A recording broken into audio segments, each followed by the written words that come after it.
All right, welcome back, everybody, to the Delusional Fan with Geraghty and McCloud. Chris Geraghty here, Ryan McCloud sitting right there for another week of the Delusional Fan.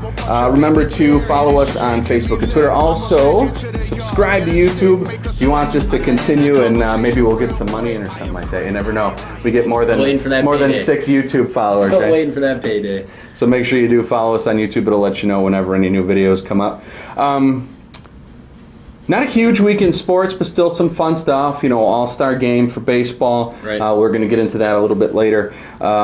We had a retirement that was pretty monstrous, yet it wasn't monstrous because just that's the way he is about everything, right? Yeah, he went out without a bang. Yeah. But yeah, that's classic Tim Duncan. So, yeah. And some other fun stuff. Draymond Green, you know, hitting more people that he probably shouldn't be hitting. So, at least he didn't kick nobody. That's what I expected to hear. Right? That he got Can you in trouble. Imagine? Right.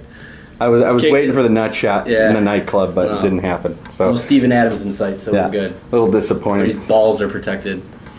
But yeah, it's. I wanted to do that a little bit first with Tim Duncan. Mm-hmm. You know, very, like you said, quietly Right. retired. Big fundamental. One of the most boring yet appropriate nicknames in sports, I think. Yeah, absolutely. Yeah. No, that's I think of all time. Yeah. We did the nicknames a couple weeks ago. Like that should have been one of them. That should have been at least an honorable mention. Okay. I love that. That's a great, most fitting nickname. Yeah, One yeah, of the I most guess fitting nicknames. I tried to do ones that were fitting, and I guess that one would have fit in that category. Right. Yeah, Absolutely.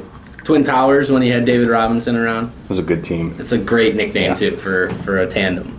So he retires a 5-time NBA champion, 3-time Finals MVP, 2-time NBA Most Valuable Player, 15-time All-Star, 10-time NBA First Team, 3-time Second Team, 2-time Third Team, or Yeah. 2-time Third Team. I mean, 8-time All-Defensive First Team, 7-time All-Defensive Second Team, Rookie of the Year, Shooting Stars That's champion, so- blah blah blah blah blah. I mean, these are His accolades are they're kind of out of control.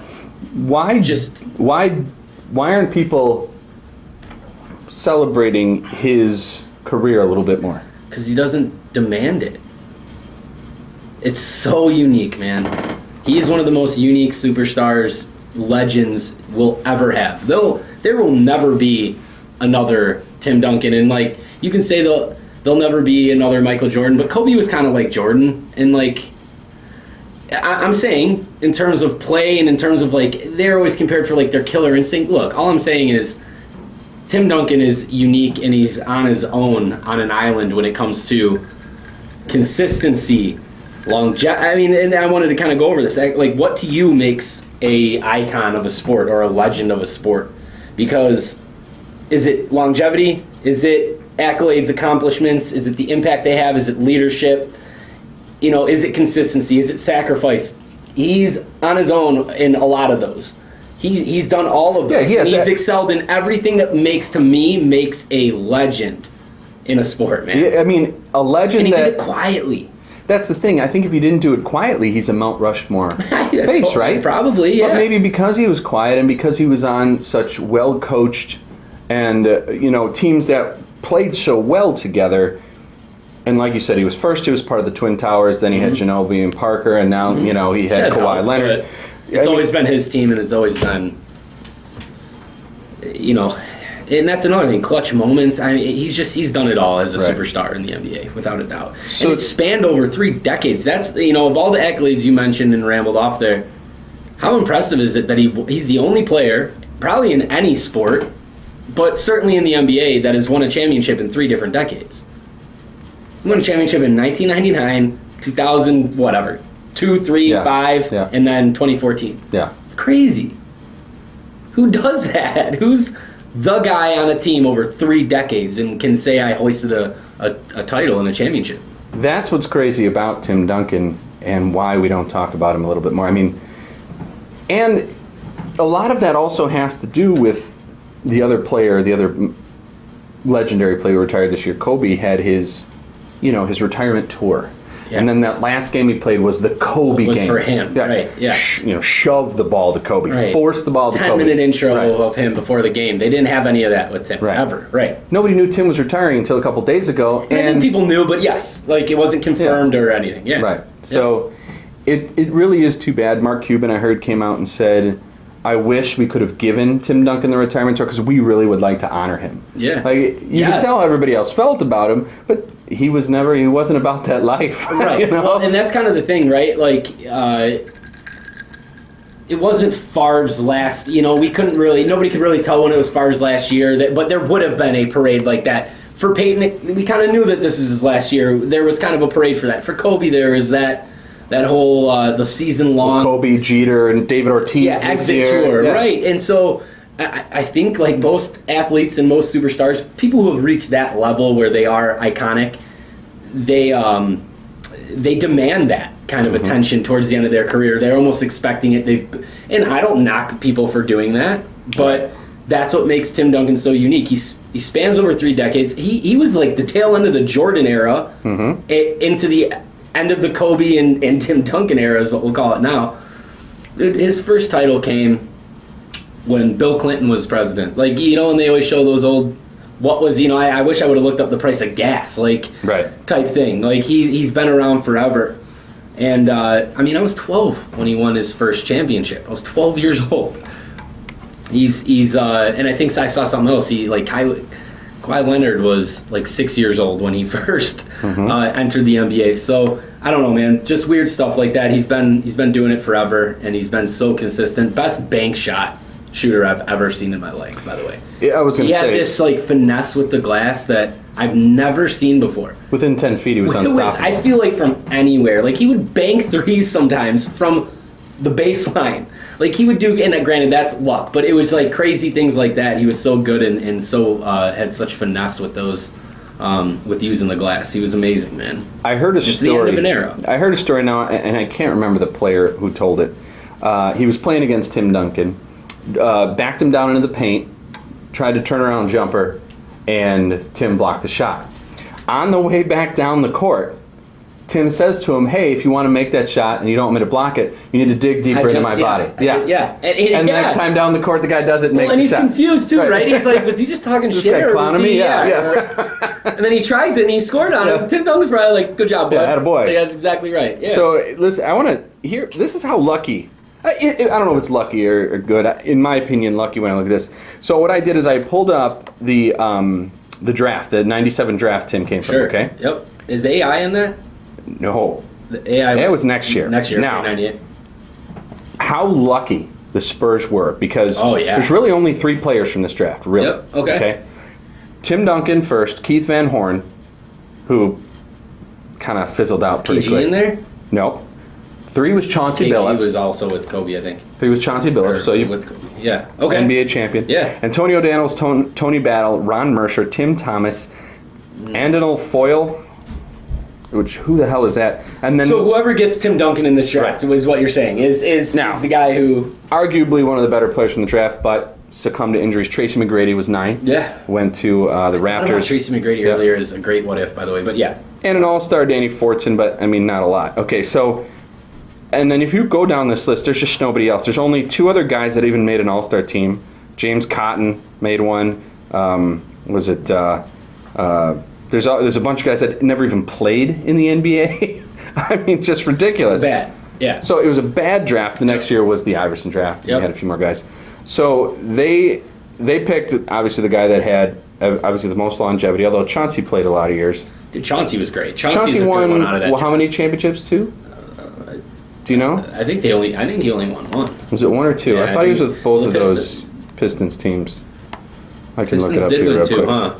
Yeah, but I don't know if he was on both teams. Hold on, I want to see. No, if they won 2 championships, they won just both. one. Yeah, 2004, he was an NBA champion, 5-time All-Star. But again, over the Lakers. Still he was a Finals MVP. So I think he has something to brag about. Chauncey, and I think maybe not Hall of Famer, but I love Chauncey Billups. So all right, I think that's a great player from that. But yeah, keep going. Let's go straight legacy then on this one.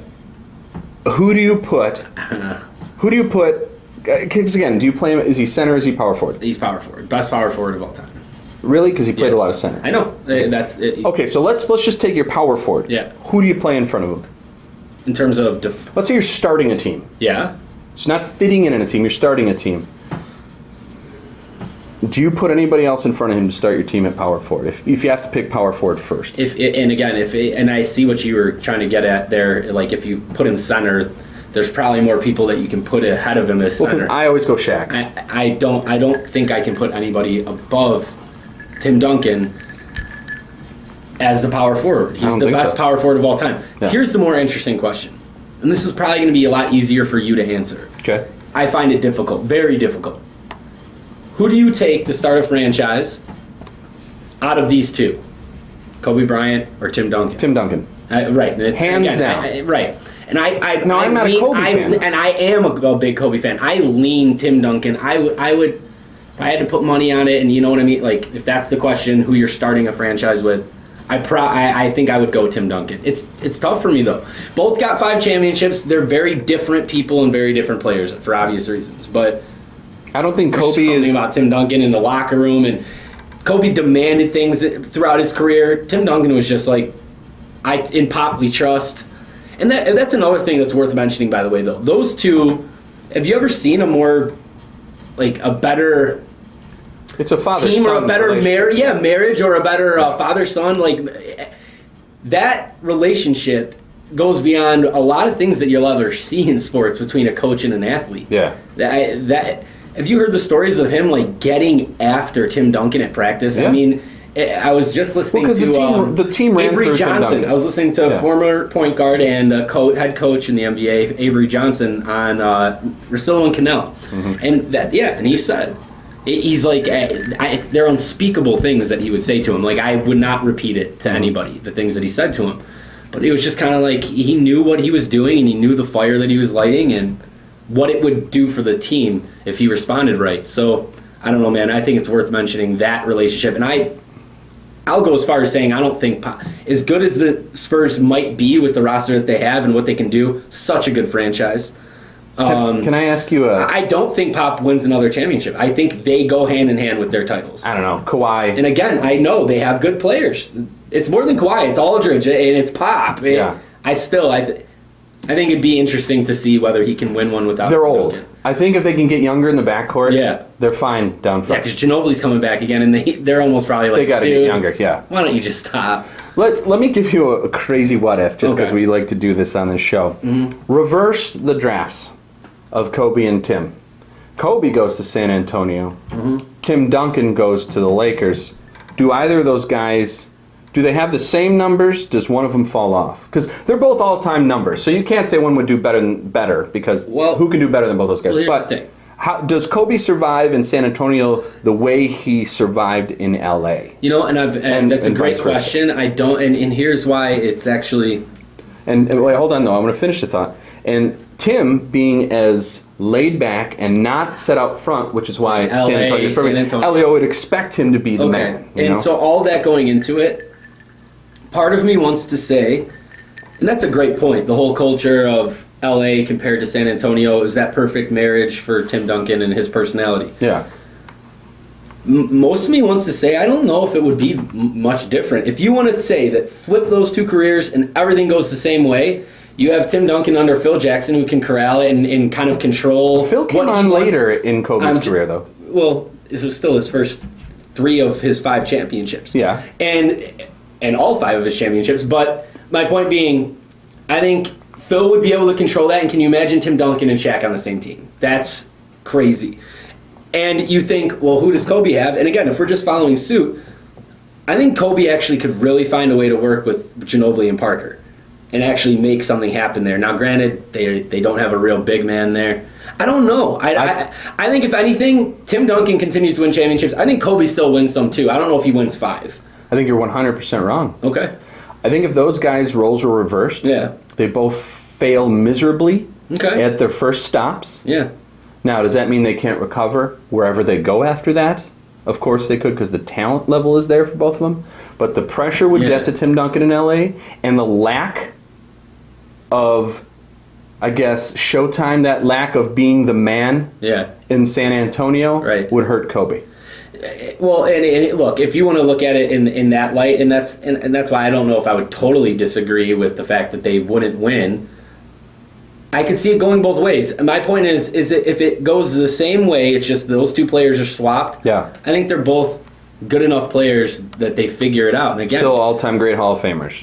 Yeah, I don't like. My point is And this. I'm not arguing that in the end it turns out that way. I'm saying like I don't think I understand it was like such a perfect fit for him to be in San Antonio, but San Antonio didn't make Tim Duncan. Tim Duncan was always going to be that guy. Okay. I think the Pop thing was a big thing. Again, though, if he has Phil, I think Phil's good enough to corral that and shield him from the media, shield him from that pressure, and build something on it. I think if anything, if you want to go negative, I think Kobe would probably get Pop fired because he'd be like, "That's what I would think." Out. Yeah. So I still think Tim would be okay. If there was going to go a bad direction, it would be Kobe down there. Cool. He would get Pop gone probably. Well, I think from both of us, even though I even myself never gave him enough credit, but then now that he's retired and you reflect back on what you saw, it'll be sad to see him go and the things that he did for the game, for the city, for the league. I think he was one of the good guys that unfortunately is now gone. Yes, yeah? Lost a great ambassador for the game. Absolutely. So. Look, nobody's ever been in my opinion, in my experience, that good for that long in one place with no controversy. He's forget the big fundamental, man. He's like the big example. Like that's how players should want to be. I agree. Big example. My new nickname for him. All right, so good on you to Tim Duncan. It's been a great career. We've had fun watching you. So salute. Yeah. Next up, we're gonna pick Ryan's brain a little bit. I want to get Ryan's thoughts on some of the latest things going on in sports today. Summertime's always kind of those weird times. You get a mixed bag of everything from your NBA off seasons to your baseball to even just weird stuff with like what went on with Draymond Green this last week. So we're going to pick Ryan's brain in the next segment. I'm going to call this one, I think we're going to do deep thoughts from Ryan McCloud maybe. Yeah, a little bit. Right. I'm going to go over some of that stuff with you. These are my questions for him. This is the stuff that I want to ask him about what's going on. So we'll be right back.